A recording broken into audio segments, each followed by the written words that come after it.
ભારત હાલ વધુ એક ઐતિહાસિક ક્ષણનું સાક્ષી બની રહ્યું છે। દેશની રાજધાની દિલ્હીમાં વિશ્વના સૌથી શક્તિશાળી 19 દેશો અને યુરોપના દેશોનું સંગઠન યુરોપિયન સંઘ હાલ વિશ્વ સમક્ષ ઊભા થયેલા પડકારો અને ઉકેલની ચર્ચા માટે ભારત આવી રહ્યા છે। વિશ્વના તમામ દેશના નેતાઓની ભારત યજમાની કરી રહ્યું છે। ભારત મંડપમમાં અત્યારે વિશેષ તૈયારીઓ થઈ ચૂકી છે અને વિશ્વની નજર ભારત પર મંડાયેલી છે।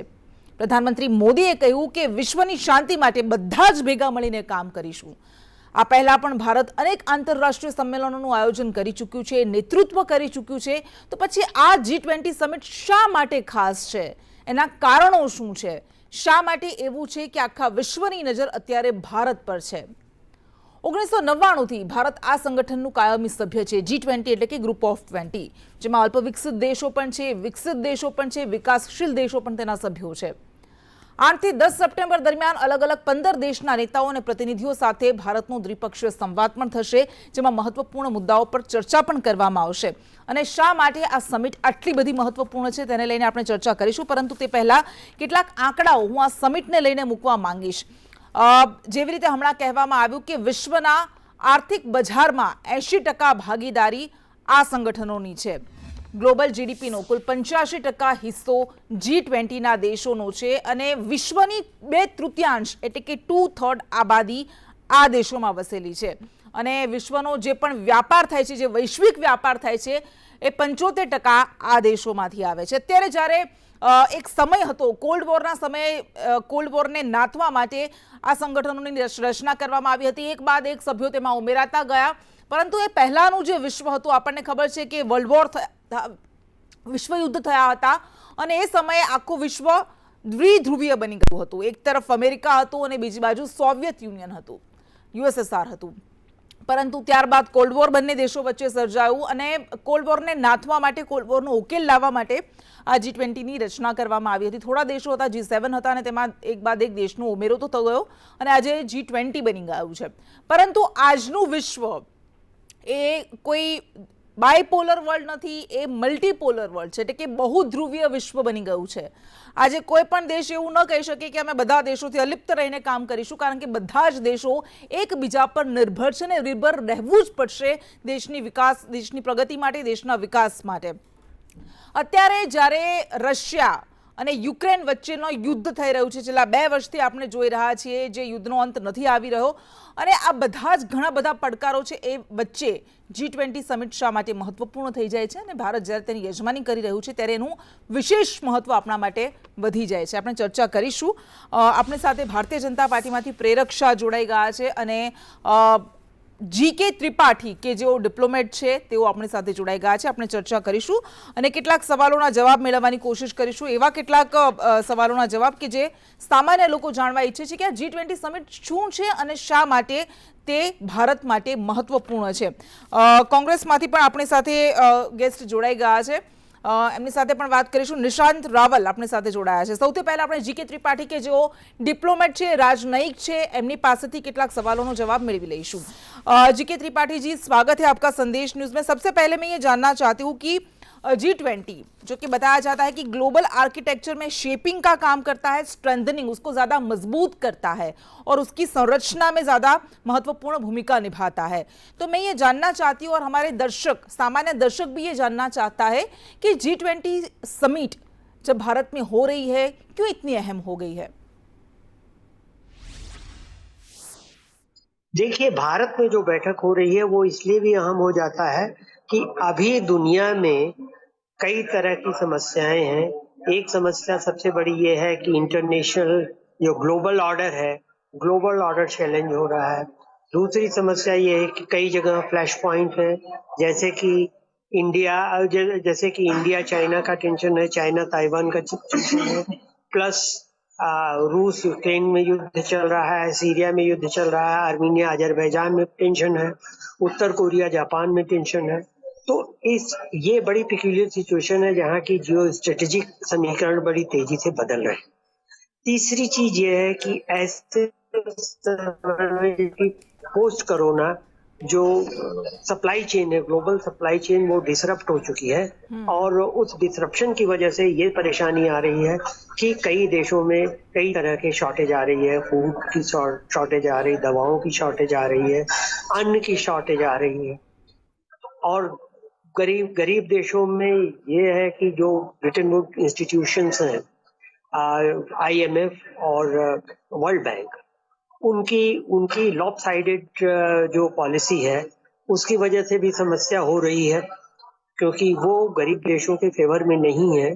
तो इन सब चीजों, ऐसी स्थितियों में भारत का इसको होस्ट करना ये बहुत ही इम्पोर्टेंट हो जाता है। खासतौर से एक और चीज है कि जब क्लाइमेट चेंज हो रही है और जब कार्बन फुटप्रिंट बढ़ रहा है तेजी से, तो ऐसे में भारत को होस्ट करना बहुत ही इम्पोर्टेंट हो। બિલકુલ અને આવા સમયે ભારત માટે આ યજમાની ખૂબ જ મહત્વપૂર્ણ છે. આપણે પ્રેરક શાહ પણ જોડાયા છે અને નિશાંત રાવલ પણ આપણી સાથે જોડાયા છે. એમની સાથે ચર્ચા કરીશું. પ્રેરકભાઈ, 1999થી ભારત સભ્ય હતું, પરંતુ પહેલી વખત G20ની યજમાની કરી રહ્યું છે. અને પહેલી વખત આ એટલા માટે પણ મહત્વપૂર્ણ છે આપણા માટે કારણ કે G5 દેશો, જે UNSC યુનાઇટેડ નેશન્સ સિક્યોરિટી કાઉન્સિલના 5 સભ્ય દેશો છે, કાયમી સભ્ય દેશો, એ ચીન, ફ્રાન્સ, રશિયા, UK અને US, આ બધા એક સાથે દિલ્હીમાં છે. ભલે ચીન અને રશિયાના રાષ્ટ્રપતિ નથી આવી રહ્યા, પરંતુ એ પોતાના પ્રતિનિધિ તો મોકલી જ રહ્યા છે. પણ તમને શા માટે લાગે છે કે તમે જે રીતે કહી રહ્યા છો કે ભારત આજે વિશ્વગુરુની ભૂમિકામાં આવી ગયું છે, એવું શા માટે લાગી રહ્યું છે? સૌથી પહેલા કૃષ્ણાબેન, જે આપણે ઓપનિંગ રિમાર્કમાં કેટલાક આંકડા આપ્યા કે 85% GDP આ દેશોમાંથી આવે છે. સાથે સાથે આ સંગઠનનું વધારે મહત્વ એટલે છે કે સંયુક્ત રાષ્ટ્ર સંઘ પછી વિશ્વનું બીજા નંબરનું સૌથી મોટું સંગઠન આ છે. અને જ્યારે 19 આવા દેશો અને એક યુરોપિયન યુનિયન, આ સિવાય કેટલાક સ્પેશિયલ ઇન્વાઇટી કન્ટ્રી આ વખતે બોલાવવામાં આવે છે, જે આજ સુધી બોલાવવામાં આવ્યા નહોતા, જેમાં Bangladesh, Egypt, Mauritius, Netherland, Singapore, Spain, UAE, આ તમામ સ્પેશિયલ ઇન્વાઇટી કન્ટ્રી છે. અને સાથે સાથે વિશ્વની દિશા નિર્દેશ કરતી કેટલીક સંસ્થાઓ કે જે વિશ્વને માર્ગદર્શન આપે, જેમાં UN સંયુક્ત રાષ્ટ્ર સંઘના પ્રતિનિધિ હાજર રહેવાના છે, IMFના પ્રતિનિધિ, વિશ્વ બેંકના પ્રતિનિધિ, world health organisation, world trade organisation, FSB એટલે કે નાણાકીય સ્થિરતા બોર્ડ, OECD આર્થિક સહકાર અને વિકાસ સંસ્થા અને ILO જેવા 43 સંસ્થાઓના વડા અત્યાર સુધી જે કોઈ પણ આવી G20ની કોન્ફરન્સ થઈ કોઈ પણ દેશના કોઈ એક સિટીમાં થઈ છે. આ વખતે સૌથી વધારે ભૌગોલિક રીતે પણ આપણે એને કવર કર્યું છે કે ભારતના 60 શહેરોમાં 210 બેઠકો થઈ છે અને કુલ 125 દેશના 1 લાખ પ્રતિનિધિ આની અંદર આવ્યા છે. એટલે એક રીતે જે આપણે કહીએ કે આપણા દેશની જે સ્ટ્રેન્થ, જે આપણે 4D કહીએ છે, ડેમોગ્રાફી, ડેમોક્રેસી, ડાયવર્સિટી અને ડેવલપમેન્ટ, આ ચારેય સાંભળવાથી એનો પ્રત્યક્ષ અનુભવ આ લોકો કરશે. અને એક રીતે આપણે કહીએ કે વિશ્વ આખું એ ભારત જોડે કનેક્ટ થવાનું છે અને ભારત એ વિશ્વ જોડે કનેક્ટ થવાનું છે. અને આ જ સમય છે જ્યારે વિશ્વએ ભારતનું હેરિટેજ જોવાનું છે, ભારતનું કલ્ચર જોવાનું છે. એક સવાલ એ, હા, ઘણું બધું મહત્વપૂર્ણ છે, પરંતુ વસુધૈવ કુટુંબકમ આપણે જે થીમ છે એની નીચે લખવામાં આવ્યું છે કે વસુધૈવ કુટુંબકમ અને ભારત એમાં માને છે. પરંતુ રાહુલ ગાંધીએ કહ્યું છે કે તમે એક બાજુ વસુધૈવ કુટુંબકમની વાતો કરો છો, વિશ્વને પરિવાર બનાવવાની વાતો કરો છો, મલ્લિકાર્જુન ખડગેને શા માટે આમંત્રિત કરવામાં નથી આવ્યા? સૌથી પહેલા જે વસુધૈવ કુટુંબકમની જે થીમની વાત કરી કૃષ્ણાબેન, ખૂબ સારો આપણે સવાલ પૂછ્યો કે વિશ્વના દેશોની અંદર આર્ટિકલ આવ્યા અને ન્યુયોર્ક ટાઈમ્સની અંદર તંત્રી લેખ આવ્યો કે વિશ્વની અંદર આ એક દેશ એવો છે કે જે સમગ્ર વિશ્વને કુટુંબ માને છે અને વસુધૈવ કુટુંબકમની થીમ રાખી છે. અને ભારત એટલા માટે કહી શકે છે કે જ્યારે 2014માં માલદીવ્સમાં પીવાના પાણીનો પ્રશ્ન આવ્યો ત્યારે 10 લાખ પાણીની બોટલો ભારતે મોકલાવી, ઓપરેશન નીર નામ આપ્યું. 2015માં નેપાળની અંદર ભૂકંપ આવ્યો તો 5મા કલાકે ભારત સરકારનું વિમાન ડોક્ટરો, મેડિકલ કિટ, ફૂડ પેકેટ સાથે નેપાળની અંદર કાઠમંડુમાં ઉતરી ગયું, તેને ઓપરેશન મૈત્રી નામ આપ્યું. ઇન્ડોનેશિયામાં આપણે ઓપરેશન, સવાલ કંઈક બીજો હતો જી, આની સાથે પોલિટિકલ વાત કરી દે, પોલિટિકલ વાત તમારે કરી કે જ્યારે રાહુલ ગાંધી કે વિરોધ મારે આજે પોલિટિકલ ઓબ્ઝર્વેશન નતા આપવા, પણ આપણે જ્યારે પૂછ્યું છે ત્યારે કે હમણાં 15 ઓગસ્ટનો સરકારનો કાર્યક્રમ ગયો, સરકારી જે દર વખતે આપણે ધ્વજવંદન કરીએ છીએ, કોંગ્રેસના રાષ્ટ્રીય અધ્યક્ષ તરીકે મલ્લિકાર્જુન ખડગેને ઇન્વિટેશન હતું પણ એમાં ઉપસ્થિત રહ્યા નતા. વન નેશન વન ઇલેક્શન આ જે કમિટી બની એમાં લોકસભાના વિરોધ પક્ષના જે નેતા છે અધીર રંજન ચૌધરી, એમને પણ એની અંદર સભ્ય તરીકે રાખ્યા હતા. એમાંથી એમણે પોતાનું નામ બાકા થયું કે મારે એની અંદર રહેવું નથી. એટલે જ્યારે દેશની આટલી અગત્યની કમિટીઓમાં પણ એ ન જતા હોય ને પછી એ જ્યારે સવાલ ઉઠાવે છે, ઇવન જ્યારે G20ની આટલી મોટી કોન્ફરન્સ થાય ત્યારે રાહુલ ગાંધી પોતે વિદેશની અંદર બેસે છે. એટલે એ જ્યારે વાત કરે છે ત્યારે વસુધૈવ કુટુંબકમ એક ભારતે તો ખરા અર્થમાં ચરિતાર્થ કરીને બતાવ્યું છે. જ્યારે રશિયા યુક્રેનના વોરમાં આપણે ઓપરેશન ગંગામાં આપણા નાગરિકોને બહાર કાઢ્યા ને ત્યારે બીજા 18 દેશના નાગરિકોને પણ આપણે બહાર કાઢ્યા. એટલે એક જ મિનિટ પતાવી દઉં. એક જ મિનિટ. અને એટલા માટે જ્યારે પ્રધાનમંત્રીએ કીધું કે અમારી પ્રકૃતિ જે વિવિધતામાં એકતાની છે, અમારી કાર્ય સંસ્કૃતિ છે તેન ત્યક્તિ અને ભુંજીતાની છે, અમારી કાર્યશૈલી છે સહના ભવતુ સૌનો ભુનકતી છે, અને અમારું ગ્લોબલ વિઝન છે વસુધૈવ કુટુંબકમનું છે, ત્યારે વિશ્વને એવું લાગે છે કે આ ભારતે કરી શકે છે. ભારત ચરિતાર્થ કરી બતાવ્યું છે. ઠીક છે, નિશાંત રાવલ પાસે જઈએ. નિશાંતભાઈ, G20 સમિટનો પહેલો જ દિવસ છે અને કોંગ્રેસે કેટલાક આંકડાઓ મૂકીને સરકાર પર પ્રહાર કર્યા છે અને એવું કહેવું છે કે સરકારને જે ડેટા એમના પોતાના તરફેણમાં નથી લાગતા, પોતાના માટે ફાયદાકારક કે હિતકારક નથી લાગતા, એને દબાવવાની કોશિશ કરવામાં આવે છે. છેલ્લા 3 વર્ષથી જે સેન્સસ હોય, વસ્તી ગણતરીઓ એ કરવામાં વિલંબ કરી રહી છે, પરંતુ આપને લાગે છે કે આ ટાઈમિંગ યોગ્ય નથી?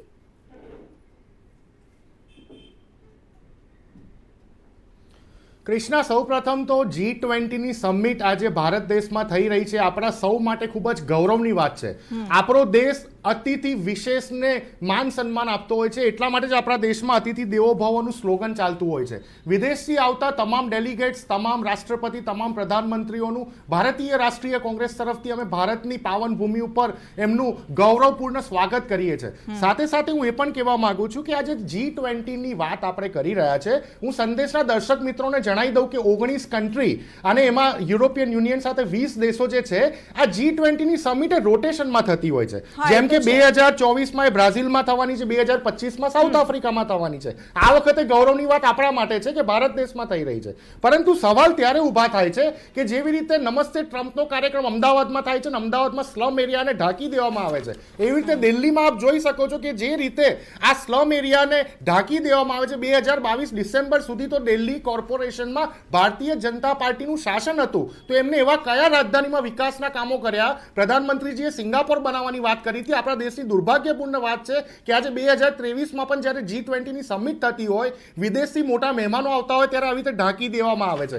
સાથે સાથે હું એ પણ કહેવા માંગીશું, કોઈ ક્રિટિક્સની વાત નથી કરી રહ્યો, પરંતુ જો કે કર્ણાટક સરકારે ત્યાં ચાવલ ખૂટી ગયો છે એટલે ચાવલ માંગ્યો, રાઈસ માંગ્યો, એ ભારત સરકારે આપવાની ના પાડી, પણ G20ના મહેમાનોને સોના ચાંદીની થાળીઓમાં આપણે 100% જમાડીશું. એટલે કહેવાનો વિષય એ છે કે ભારતની વિદેશ નીતિ એક અલગ વસ્તુ હોય છે. નિશાંત, આપની વાત સાચી છે, પરંતુ આ તો જે પણ આંતરરાષ્ટ્રીય સંમેલનો હોય એમાં એક ડિપ્લોમસી છે કે જે પણ વિશ્વના નેતાઓ આવતા હોય એમની આવી જ રીતે આગતા સ્વાગતા કરવામાં આવી છે. ભૂતકાળમાં પણ વાત કરવા માંગુ છું, એ ડિપ્લોમેસી પણ હું એ વાત હું એના પર જ આવું છું કૃષ્ણા, કે આ ડિપ્લોમેસીની શરૂઆત તો આપણા દેશના પ્રથમ વડાપ્રધાન પંડિત નહેરુજીના સમયથી ચાલુ થઈ ગયેલી. જ્યારે રશિયા અને યુએસએ વચ્ચે કોલ્ડ વોર ચાલતું હતું ત્યારે આપણે ન્યુટ્રલ નીતિ અપનાવી હતી ને કોઈ પણ રાષ્ટ્ર સાથે નતા ગયા. એ જ નીતિ અત્યારે ભારત સરકાર યુક્રેન અને રશિયા વોરમાં અપનાવી રહી છે. સાથે સાથે તમે જુઓ કે જે વાત અત્યારે કરવામાં આવે છે કે પ્રધાનમંત્રીજી જ્યારે પણ વિદેશમાં જાય છે તો આ જ ભારતીય જનતા પાર્ટીના લોકો મોદી મોદી બોલે છે. મોદી મોદી થવું જોઈએ કે ભારત ભારત, ઇન્ડિયા ઇન્ડિયા થવું જોઈએ? જે રીતે અત્યારે આખા દિલ્હીમાં અને ભારત દેશમાં હોર્ડિંગ અને બેનર લગાવવામાં આવ્યા છે, એ રીતે ભારતીય જનતા પાર્ટી પોતાનો શ્રેય લે છે. પણ એ લોકો એવું ભૂલી ગયા કે 2010માં જ્યારે આપણી માટે આવી જ એક ગૌરવની બાબત હતી, કોમનવેલ્થ ગેમ્સ પ્રથમ વખત યોજાઈ હતી આપણા દેશમાં અને દિલ્હીમાં યોજાઈ હતી, ત્યારે આ જ ભારતીય જનતા પાર્ટીના નેતાઓ આટલો ખર્ચો કેમ કરો છો, શું જરૂર છે કોમનવેલ્થ ગેમ્સ? એટલે મારો સવાલ એ છે કે તમે વિપક્ષમાં ત્યારે તમે એક કામ કરો, એ વિપક્ષમાં તો એ આંદોલન કરતા, પછીનો ફરક શું? રોડ ઉપર ઉતરીને આંદોલન કરતા હતા કૃષ્ણ. ઓકે નિશાંતભાઈ, આવીશું આપની પાસે જીકે ત્રિપાઠી પાસે ફરી જઈએ, કારણ કે આ રાજકીય મુદ્દો છે, પરંતુ આ જ્યારે સમિટ યોજાઈ રહી છે, આપણા ઐતિહાસિક ક્ષણ કઈ રહ્યા છે, શા માટે ઐતિહાસિક છે, એના કેટલાક ડિપ્લોમેટિક પાસાઓને પણ આપણે समझिए. साथ ही सर मैं ये पूछना चाहती हूँ कि एक आम इंसान के लिए ये समिट क्यों इम्पोर्टेंट है, क्यों इतनी महत्वपूर्ण है? दूसरी बात ये कि वन अर्थ वन फैमिली की हम बात कर रहे हैं, वन फ्यूचर की हम बात कर रहे हैं, लेकिन ये समिट का एजेंडा क्या है और अभी तक जो भी समिट हुई उसने क्या अचीव किया है? देखिए, G20 के एजेंडा में एक तो सबसे बड़ी बात यह है कि हमें क्लाइमेट में इरोजन के खिलाफ जो काम करना है उसके लिए काम वो होगा, क्योंकि $100 बिलियन का विश्व के अमीर देशों ने $100 बिलियन की प्रतिबद्धता की है कि एक फंड होगा जिसका इस्तेमाल करके गरीब देश अपने यहाँ क्लीन एनर्जी को क्लीन कर सकेंगे, पेट्रोल बेस्ड या फॉसाइल बेस्ड एनर्जी को नहीं रखेंगे. उसके साथ साथ देखिए ये भी है कि हम अल्टरनेटिव एनर्जी क्या, जैसे हम इलेक्ट्रिकल बसें वगैरह चला रहे हैं, हम हाइड्रोजन की बसें हमने चलानी शुरू की हैं, तो ये सब जो क्लीन एनर्जी की बात आएगी. दूसरी चीज ये होगी कि डिजिटल इकोनॉमी पे जोर दिया जाएगा। अभी दुनिया में 50 से भी कम देश ऐसे हैं, 200 से ज्यादा देशों में, जो डिजिटल इकोनॉमी को जानते हैं, उस पे काम करते हैं। हम ये चीज बढ़ाएंगे। और तीसरी चीज ये है कि जो ग्लोबल साउथ के देशों से पक्षपात किया जाता है उनके खिलाफ, बिल्कुल। ब्रेटन वुड इंस्टीट्यूशन के द्वारा, मतलब वर्ल्ड बैंक और इंटरनेशनल मॉनेटरी फंड और वर्ल्ड ट्रेड ऑर्गेनाइजेशन के द्वारा उस पक्षपात को रोकने की बात होगी। और हम इसके साथ साथ ये भी करेंगे कि ग्लोबल हेल्थ इनिशिएटिव, एसडीजीज जो है, सस्टेनेबल डेवलपमेंट गोल्स, जिसमें महिलाओं की स्थिति में बढ़ोतरी, ग्लोबल हेल्थ की बात, किसानों की बात, खाद्य सुरक्षा की बात, ये सब चीजें, शिक्षा की बात, साक्षरता की बात, जल को, पानी को किस तरह से बचाया जाए, इसकी बात होगी। तो ये सब चीजें जो है, ये सब चीजें इनमें आने की संभावना है। लेकिन इसके साथ साथ एक चीज इसमें एजेंडा में जरूर डिस्कस होगी, वो है रूस यूक्रेन का युद्ध और हालांकि G20 का मैंडेट शुरू से ही ये नहीं रहा, आर्थिक रहा है, लेकिन ये पॉलिटिकली जियो स्ट्रेटेजिक चीजें इसमें डिस्कस होती रही और होती रहेंगी। सारे जितने वर्किंग ग्रुप थे, चाहे किसी भी क्षेत्र में थे, लेकिन उन वर्किंग ग्रुप में एक पैराग्राफ निश्चय हर बार रहा है रूस यूक्रेन युद्ध। तो ये चीजें रही। सर, कि ये जो समिट है भारत को क्या फायदा कराएगी, और रशिया और चाइना के राष्ट्राध्यक्ष नहीं आ रहे, उनके प्रतिनिधि आ रहा है, आप उनको किस तरह से देखते हैं?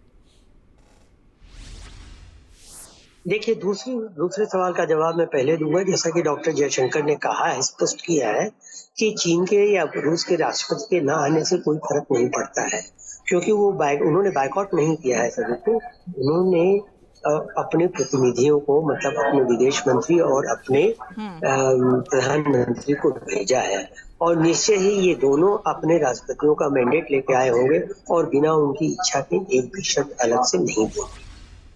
बिल्कुल ठीक है। પ્રેરક ભાઈ, આપને એક સવાલ, મનમોહન સિંહ ભૂતપૂર્વ વડાપ્રધાન, એમણે આજે ખૂબ સારી વાત કરી। એમણે એમ કહ્યું કે ભારતે જ્યારે રશિયા યુક્રેન યુદ્ધ ચાલતું હતું ત્યારે સાર્વભૌમત્વ પોતાના આર્થિક હિતોને પ્રાથમિકતા આપી અને સાથે સાથે શાંતિની અપીલ કરીને ખૂબ સારું પગલું લીધું। પરંતુ આ સાથે તેમણે ખૂબ મહત્વપૂર્ણ વાત એ કરી કે ડિપ્લોમસી અને વિદેશ નીતિને કોઈ એક વ્યક્તિગત રીતે કે પાર્ટીના હિત તરીકે ઉપયોગ ન કરવો જોઈએ, જે હમણાં નિશાંત રાવલે કહ્યું કે આવું થઈ રહ્યું છે। જી, સૌથી પહેલાં જો G20 એ છે ભારતના કાર્યક્રમ તરીકે, અત્યારે બી તમે જો કે છત્તીસગઢના રાયપુરમાં પણ એની એક ઇવેન્ટ થઈ, રાજસ્થાનમાં પણ ઇવેન્ટ થઈ, જે અલગ અલગ જે 200 ઇવેન્ટ થઈ એમાં, પછી B20ની હોય, C20ની હોય, અર્બન 20ની હોય કે W20 એટલે વુમેન 20ની હોય। પરંતુ અગત્યની વાત એ કે વિશ્વ ઓર્ડર જે તમે કીધું, જે પરિસ્થિતિ મારી પસાર થઈ રહ્યું છે, કે જે સાહેબે પણ જે વાત કરી કે સપ્લાય ચેઇન ખોરવાઈ ગઈ, તો કન્ટેનરના ભાવ 4 ગણા વધી ગયા, સ્પેનની અંદર મોલમાં રેસ્ટિંગ। માફ કરશો, બહુ જ ઓછો સમય છે અને ઋષિ સુનક પણ અત્યારે પ્રતિક્રિયા આપી રહ્યા છે, એ પણ આપણે લઈશું। નિશાંતભાઈ, તમે તમારો જવાબ આપી દો ખૂબ જ ટૂંકમાં। ખૂબ જ ટૂંકમાં જવાબ આપી દઉં કે તમને યાદ હશે 1988માં ભારતીય રાષ્ટ્રીય કોંગ્રેસ પાસે સંસદમાં 404 સીટ હતી અને રાજીવ ગાંધીજી પ્રધાનમંત્રી હતા। એવા સમયે જ્યારે વાજપેયીજીને કિડનીનો ઇસ્યુ થયો તો એમને પ્રતિનિધિ બનાવીને યુનાઇટેડ નેશન્સમાં વિરોધ પક્ષના નેતા હોવા છતાં, ભાજપની 2 સીટ હોવા છતાં મોકલ્યા હતા। આ આપણા સંસ્કાર છે લોકશાહીના, અને લોકશાહીના સંસ્કાર ભૂલીને જ્યારે વિદેશથી તમામ નેતાઓને બોલાવવામાં આવતા હોય, પણ ભારત દેશની સૌથી મોટી વિરોધ પાર્ટીના પ્રમુખને અથવા રાહુલ ગાંધીજીને ઇન્વિટેશન ના આપવામાં આવતું હોય, આનાથી ખરાબ પરિસ્થિતિ આપણો દેશ શું જોશે? દેશ હંમેશા ઉપર રહેવો જોઈએ, પક્ષ નહીં। જશ્ન મનાવીશું, ઠીક છે નિશાંતભાઈ, વાતો કરીશું, પણ ભારત દેશના લોકતંત્રને કમજોર બનાવવાની છે। ઠીક છે, બિલકુલ। ઋષિ સુનક અત્યારે પ્રતિક્રિયા આપી રહ્યા છે, સાંભળીએ। I don't think it's right. Our security minister recently was just in India talking to his counterparts. We have working groups together to share intelligence and information so that we can root out this kind of violent extremism. It's not right, and I won't tolerate it in the UK. How do you look at India's position on Russia and Ukraine? Well, it's not for me to tell India what positions to take on international issues, but I know India rightly cares about the international rule of law, the UN Charter, and respect for territorial integrity. I think those are things that are universal values that we all share. Those are things that I believe, and India, I know, believes in those things too. Sir, you have defined India-UK relations as a defining of our times. And what is the roadmap of 2030? Can you give us some broad sense of the bilateral relationship? Yeah. Well, I think the bilateral relationship is in good health, and Prime Minister Modi and I are keen to deepen and broaden our relationship. The FTA is an obvious way for us to do that, which is why it remains our priority. And as I said, hard work to go, but I hope we can conclude a successful FTA. I think we can strengthen our security relationship as well. That's something that I've spoken to the Prime Minister about. And then something I'm particularly excited about is increasing the collaboration between our incredible researchers, our scientific community, our universities. The UK and India are two of the leading science technology superpowers of the world, and I think if we work more closely together, we can create jobs, create new businesses, and help solve some of the world's most pressing problems. My last question to you. You talked about your roots in India. People also must talk about your roots, your connect to Hinduism. You wear this, rolling in your hair. Tell us something about it.